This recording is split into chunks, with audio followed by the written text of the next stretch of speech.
Thank you so much, and thanks for coming. And it's really nice to have also a very diverse audience. So hopefully it can please to everybody at different level, and you find it interesting. And thanks so much, Felix, for inviting me, and Mark for setting everything up. I am pretty excited to be able to give you an overview of some of the findings of my PhD research. And yeah, when I was asked to give a title, I decided that given the topic, I could capitalize on a pun intended play on words. But I really think that the title really captures basically the take-home message of the talk, really, because if we think about what those two idioms mean, on the one hand, monkeying around typically means to, engage in playful behavior, often in a wasteful way, but it can also refer to experimenting or tinkering with something, especially when it's done in a lighthearted manner. And in a similar vein, tooling around generally means to spend time in an aimless way, but this often involves some form of exploration, tinkering, and casual experimentation with tools or equipment. And so really the point that I'm going to try to make in this talk is that sometimes the distinction between an individual that is attempting to use an object as a tool and an individual that is engaging in object play can be sometimes opaque. And basically that actions that are differentially functionally motivated may still share several characteristics. And so in my PhD research, specifically, I tried to test whether tool use may be facilitated by playful manipulation of object. And I did so by looking at the expression of stone assisted actions as expressed by a primate species that I will extensively talk about, and that it's known as the long-tail macaques. And so what I'm going to do is I'm going to provide you with an overview of some of the observational studies that I've conducted as part of my PhD. And then in the last part of the talk, I'm going to illustrate in more details an experimental work that really tries to address the second headings of this title. So I don't think that I need to justify very strongly why tools are quite important. They are absolutely essentials in our life. They are central for human existence. I mean, this entire interaction, it's basically tool mediated and tool assisted, and it would look very, very different if we didn't have tools. I mean, we have people joining online, we wouldn't have them, and probably even the whole interaction would not exist. And even if, as like nobody maybe use all of these tools on a daily basis, there's plenty of tools that we are completely dependent on. First of all, probably this computer. And so given that tools are super central in our existence, they also play quite of a central role when it comes to theories of human evolution. But the processes that underlie the acquisition and expression of tool use are still quite elusive. So a prominent theory that tries to explain the acquisition and expression of tool use is the affordance learning theory, which basically views tool use as progressively emerging from playing with objects. And this is because object play typically involves a large variability of actions from which tool use can potentially emerge. These actions are typically performed in a stress-free context and with a lack of an immediate goal, which basically makes the individual able to focus on the objects rather than the task itself. And so as a result, through play, individuals learn the properties and potential for action of objects, also known as affordances, and can later apply this knowledge to novel tasks involving similar objects as tools. Now, the affordance learning theory has gained quite some support in both developmental and cognitive psychology, where we find experimental evidence that show a facilitatory effect of object play in problem-solving tasks that involve the use of tools. However, the results across those studies are conflicting, and especially when we look at evidence coming from non-human animals, virtually the totality of those studies have been conducted in laboratory settings that kind of resemble the picture that you see there on the right, which basically kind of raise at least two questions and associated possible limitation. And one, it's the phenomenon known as captivity bias, which is basically the fact that captive animals regularly outperform wild counterpart when it comes to the performance of cognitive tasks, including the one that involves the use of tools. And the second, it's a general question about the ecological validity of those studies, because they don't really replicate the environmental context where animals learn how to use tools in the wild. And by now, we know extensively that there is a complex interplay of asocial and social strategies when it comes to learning how to use tools. And additionally, animals in those experiments, and for what matters, often children in those type of experiments, are only given a limited time to explore and playfully manipulate those objects, which also potentially questions the generalizability of those play interventions. And so this is where my research tried to fit in when it started. So I studied stone handling behavior in a population of long-tailed macaques that lives in central Bali. And this is what stone handling looks like. It's a form of object play that involves the non-instrumental manipulation of one or more stone in a versatile and seemingly functionless way. So here you can see a monkey that is sitting on the ground, performing a series of actions, like, for example, pounding stone on the ground, covering them with leaves, rubbing them on a surface, tapping them on their feet. And this behavior has been reported and studied in several macaque species. And what is interesting is that in contrast with most forms of object play, which are typically concentrated during the juvenile period, this behavior is actually observed cross-sectionally throughout an individual life, including in adulthood in both males and females. And even though it is primarily performed solitarily, so as you can see here, it is not unusual to see it performed as part of groups. So here you see probably 7 or 8 monkeys performing it, but you can see that the behavior still remain mainly self-directed. We don't really see exchange of stones. Individuals are quite focused in their own activity, but they do it as part of cliques and groups. Now, this behavior, it's quite of an enduring behavioral tradition because it has been documented for over 40 years. We have evidence that it's socially learned, it is socially transmitted, and it is highly population specific, basically meaning that at least it ticks all the boxes to be considered a cultural phenomenon in animals.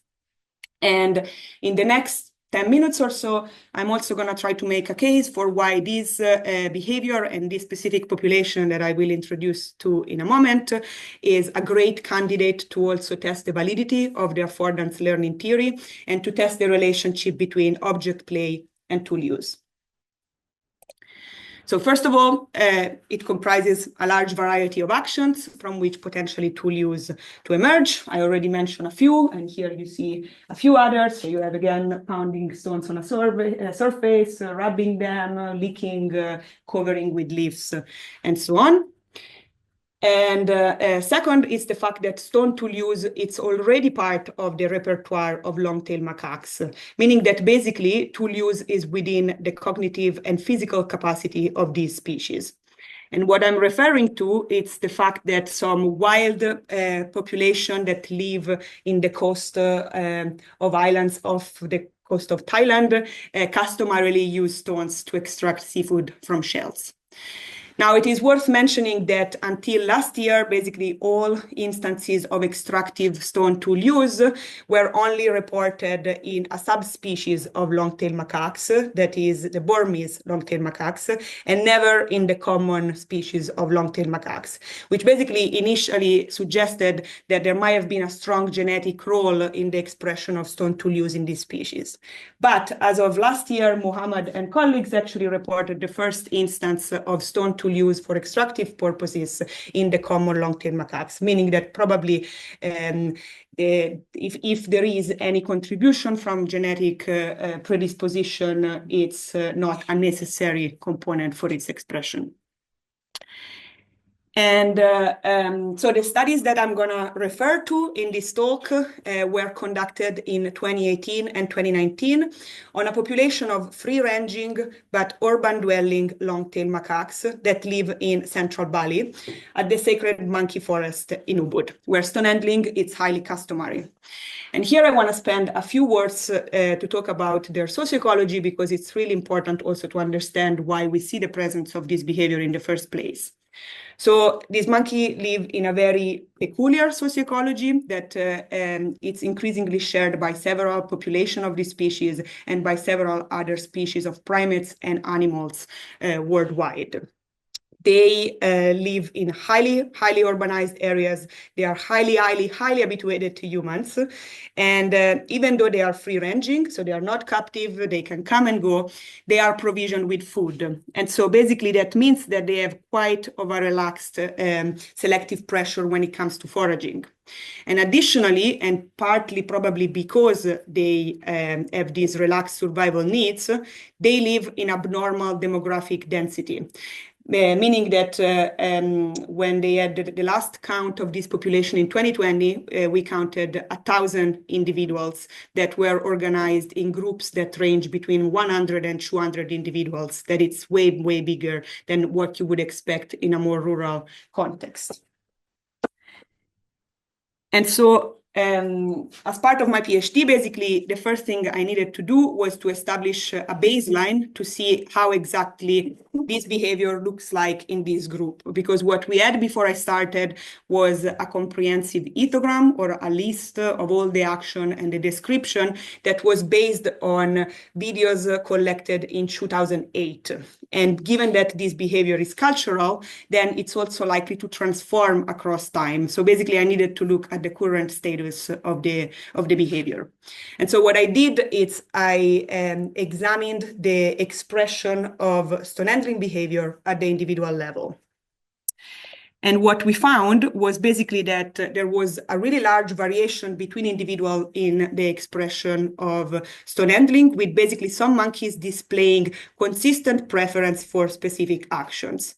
Now, what is interesting is that those differences were very minimally explained by sex and age, and they basically result in some monkeys preferring, for instance, to pound stone on the ground as part of their repertoire, whereas others, for example, prefer to rub stone on a surface. And you can see additional type of profiles. For example, some monkey prefer to pick stones and drop them, and so you see really those differences. And basically, what we can conclude is that those monkeys have some sort of stone play profiles. And this is relevant because basically then it allows us to test whether some individuals may be more likely to develop tool use that involves actions that resemble their play preferences. However, when I said that, there is within individual consistency, of course, like it's not super stereotyped, it's quite flexible. And so it's also important to remember and to consider that the expression of actions, it's not only shaped by the individual characteristic of the performance, of the performer, but also by external factors. So for example, you might be, action might be influenced by the requirement of the task, which in the context of play are likely to be quite limited because play is intrinsically arbitrary and there is no really right or wrong action in the performance. And another aspect that might influence the expression of action are the physical attributes of the object itself. So things like the weight of the object and the size of the object. And so with this in mind, basically, we wonder if the characteristic of the object influence the playful action in this population. And so what we did, we focused on how the property of object and specifically the size of the object affect the variety and the duration of stone play action in this population. And so we looked at stones that vary in size, both in an absolute sense, so in centimeter, but also in a relative sense, so relative to an individual palm of hand. And despite play being by definition arbitrary, we actually found, for example, that action that required a power grip, or where basically stones need to be grasped for its performance, so things like rubbing on the right, were primarily associated with stones that can indeed be grasped and that are kind of close to the size of the hand of the performer. Whereas actions that require the hand to be flat, so like roll on the left, are generally associated with small stones. And so because the size of the stones may also contribute to explain those differences in stone handling actions, when we think about those stone play profile, we should probably consider them as those larger categories that combines all those actions that are at least macrostructurally similar, so that we can at least account for some of the contextual variation in its expression. And so, for instance, here you could talk about like a sliding profile that combine all the action that requires to move a stone back and forth while maintaining continuous contact with it and moving it on a surface. And then I think it's also interesting because typically when we think about the constraints that objects have in actions, those are typically investigated in instrumental actions or tool use, right? But there you also have additional task requirement. But here we can show that basically play actions that have very limited task requirements are still highly sensitive in their expression to object characteristics. And then as I was characterizing the expression of stone handling in this group, then we realized that probably there is another good reason for why this specific form of stone play is a good candidate to test the affordance learning theory.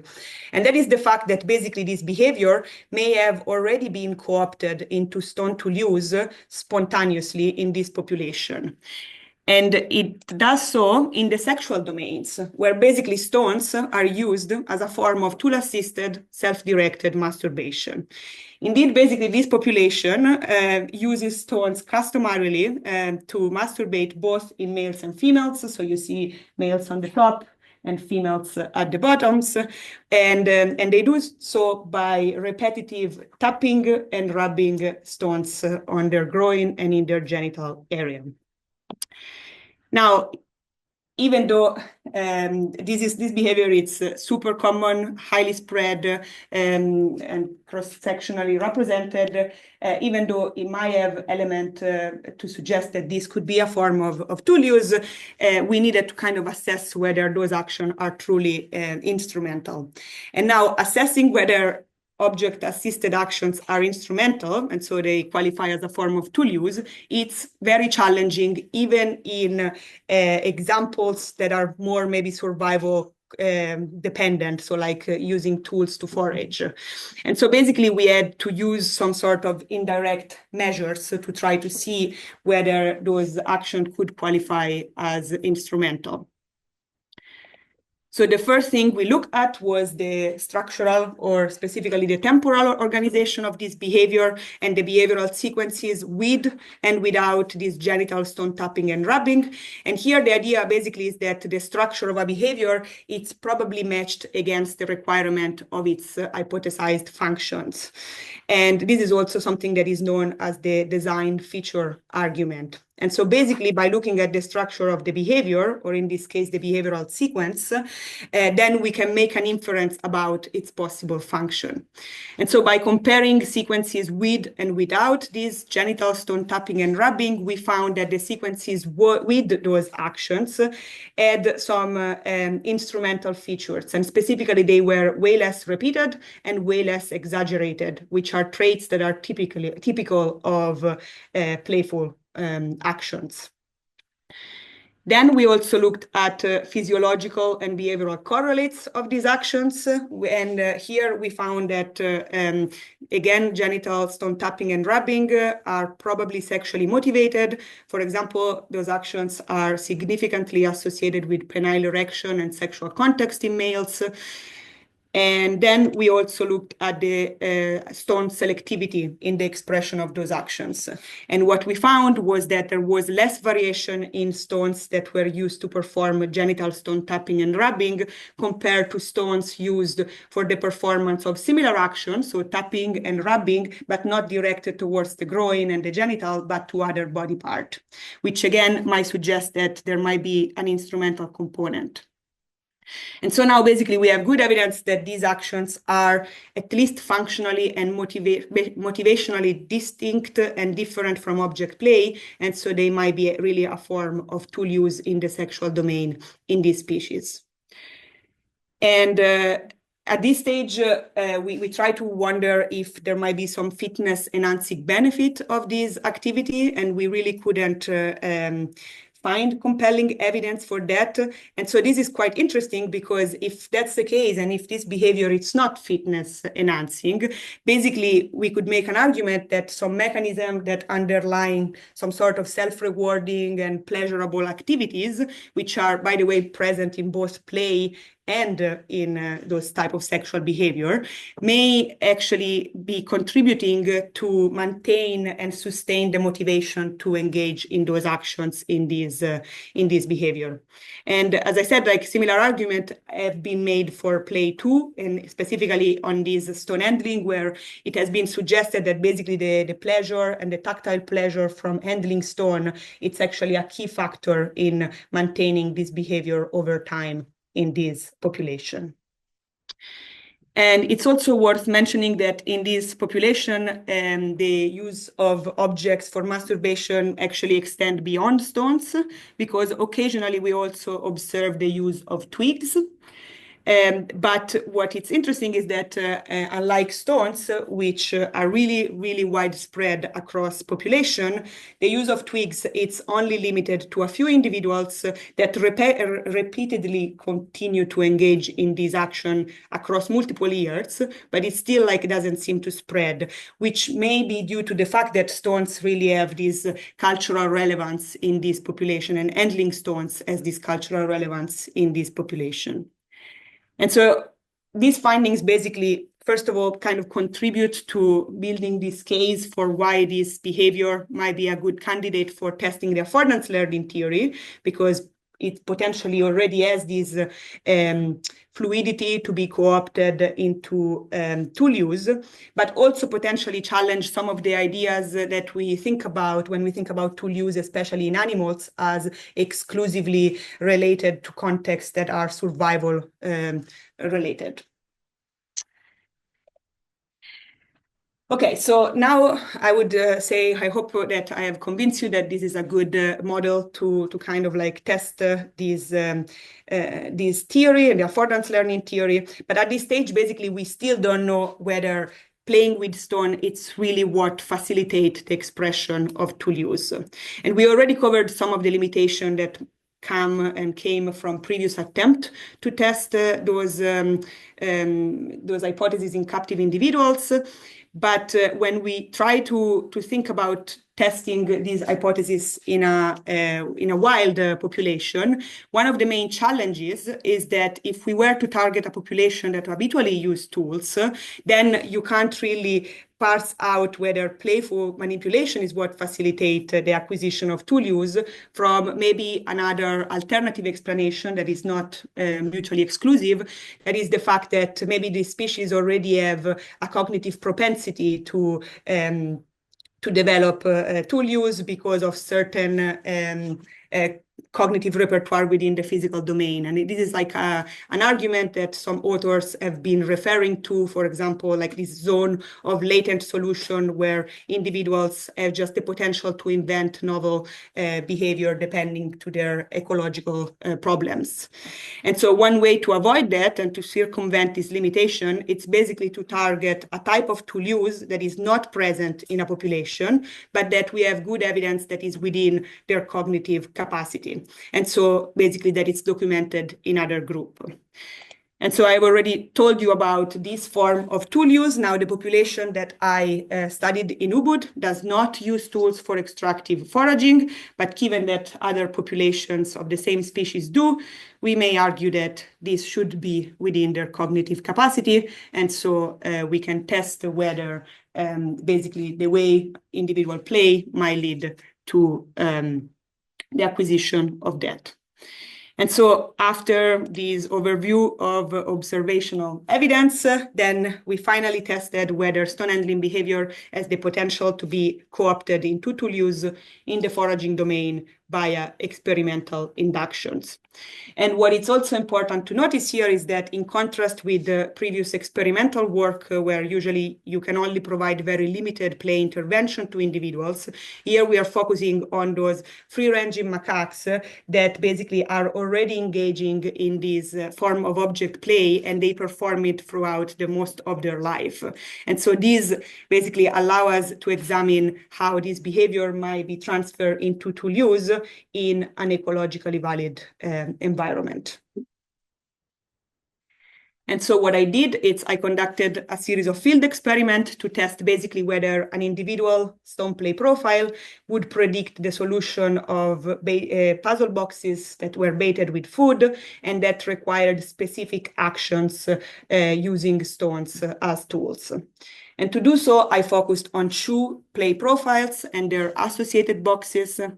First, we focused on these dropping profiles, which included all the action that required to hold a stone and then let it fall. So things like picking and dropping or inserting stone onto a barrel and then retrieving it.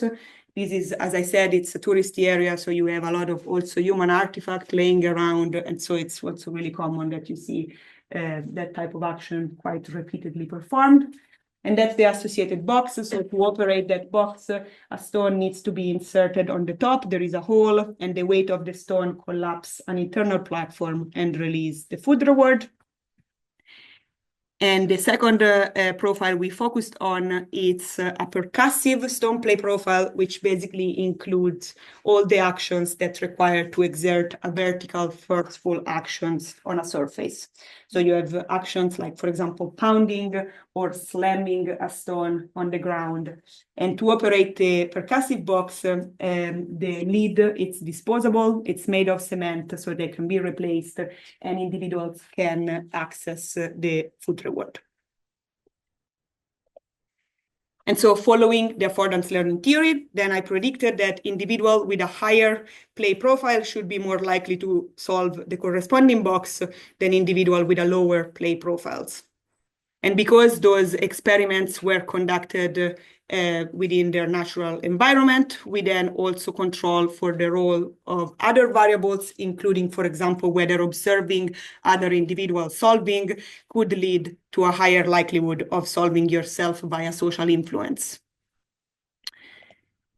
So here you can see an example of the experimental area. Yes, please. Sorry, was there not also a hypothesis that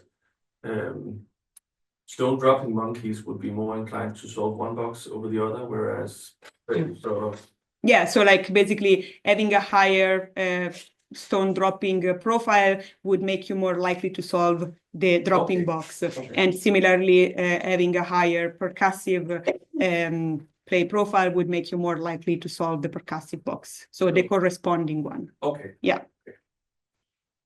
And so here you can see how the experimental setup looks like. We were able to sample 140 individually identified monkeys.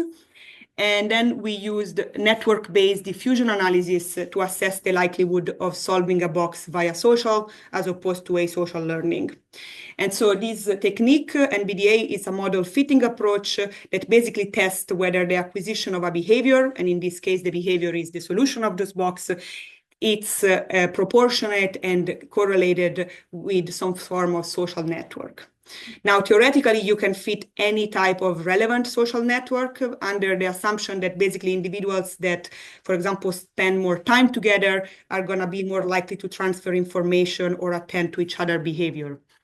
But arguably probably the best predictive network. It's an observation network where basically you are recording who watched who solving the box, and then you create a social network of those observation instances.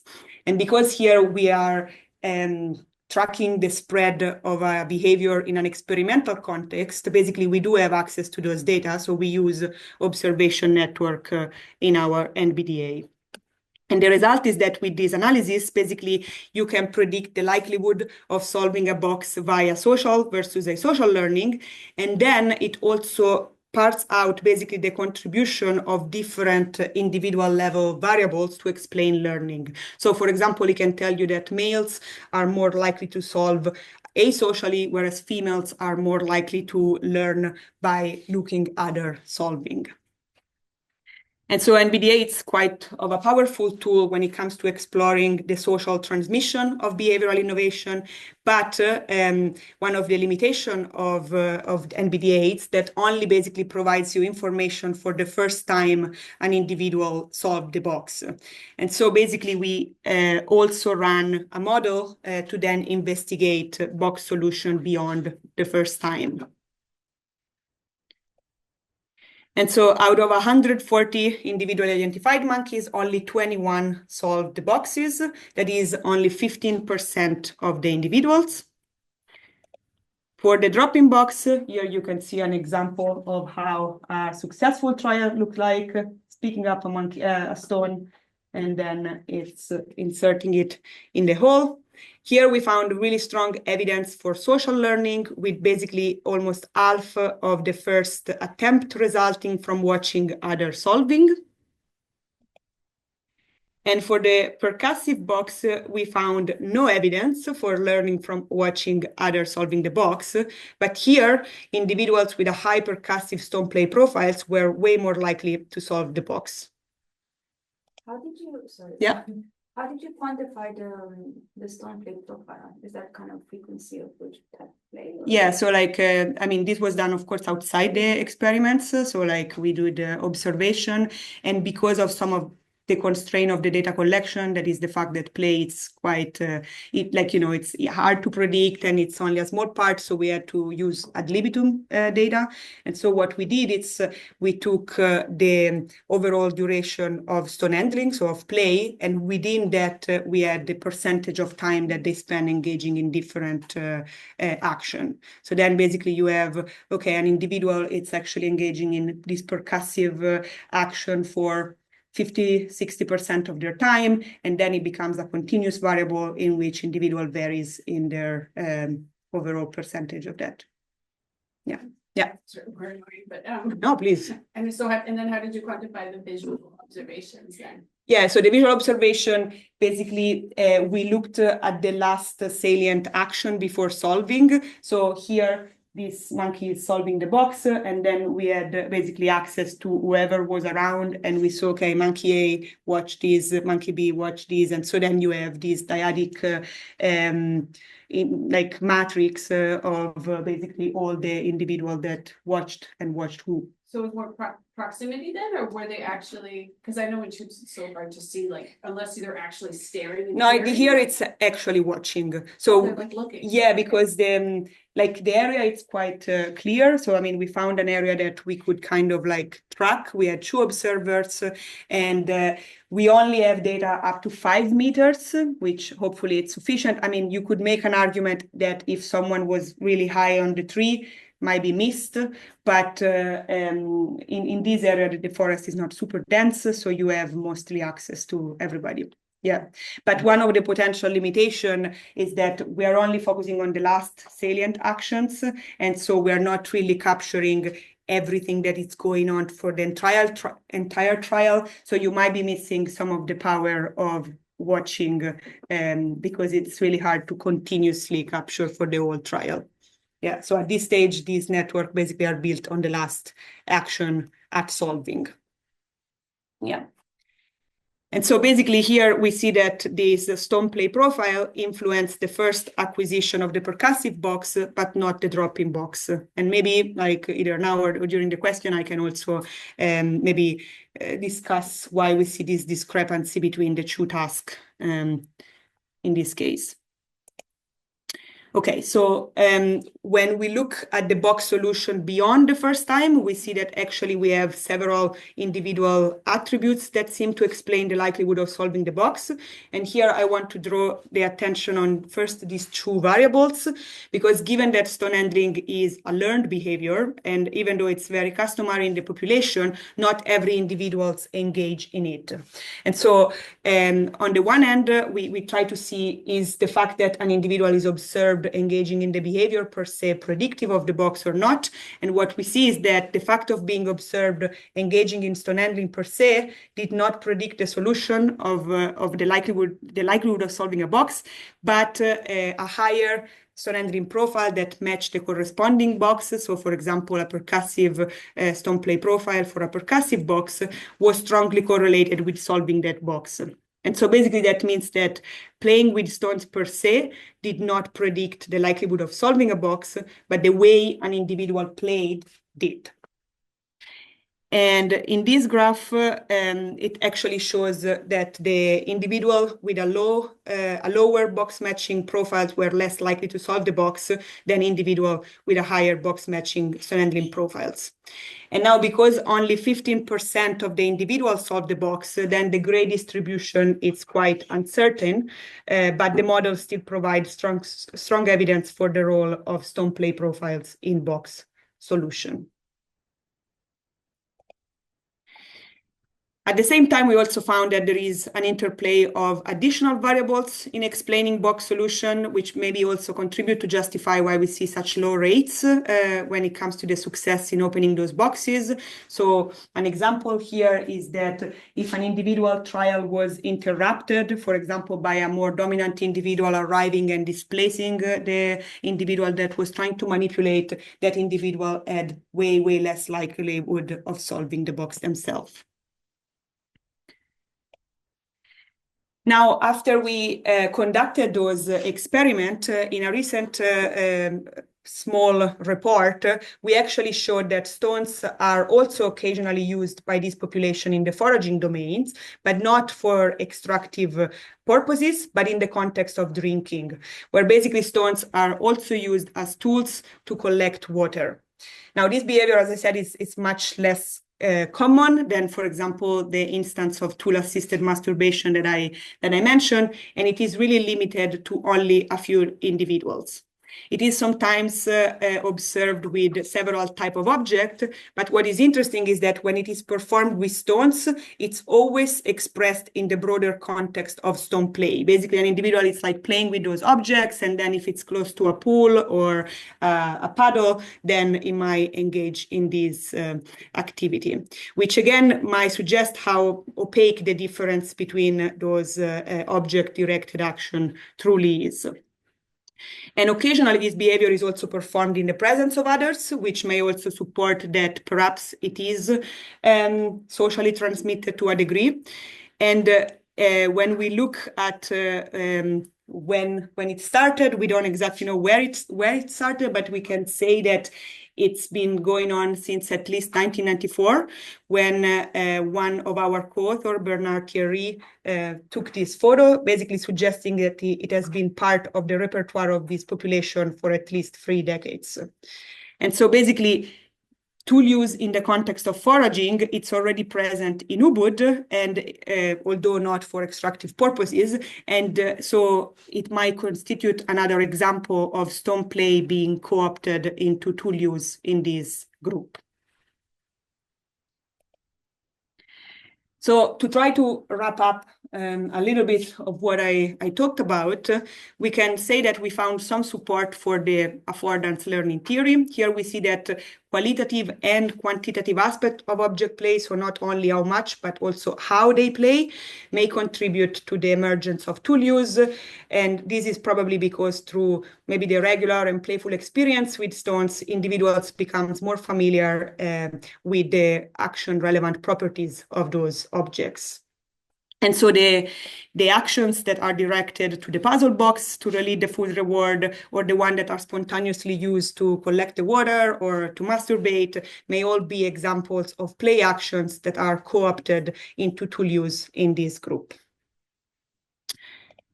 Now, in a recent conceptual paper, Lecca and Gunst argue, as also other scholars have, that possibly play initially originated as a byproduct of favorable conditions. So, for example, relaxed environment, which basically made possible for play to be low cost and low risk behavior in those specific contexts.